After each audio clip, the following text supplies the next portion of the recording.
खसूसी report Ejaz Ahmed Tahir Awan international Kashmir press club Riyadh Saudi Arabia के ज़ेर एहतमाम जश्न आज़ादी पाकिस्तान के पुरमसरत मौके पर एक पुरवकार तकरीब का एहतमाम किया। तकरीब की सदारत इंटरनेशनल कश्मीर प्रेस क्लब के मरकजी सदर सरदार मोहम्मद रज़ाक खान ने की,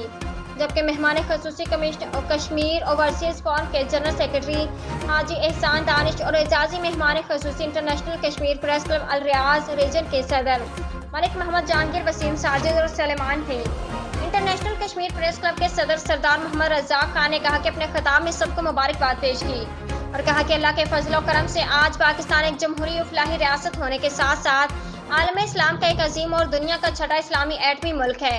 जो जोग्राफियाई हादसे की बुनियाद पर नहीं बल्कि एक जदोजहद आज़ादी की तहरीक और दो कौमी नजरिए की बुनियाद पर मार्च वजूद में आया। आज हम एक आज़ाद मुल्क के शहरी मेहमान खसूसी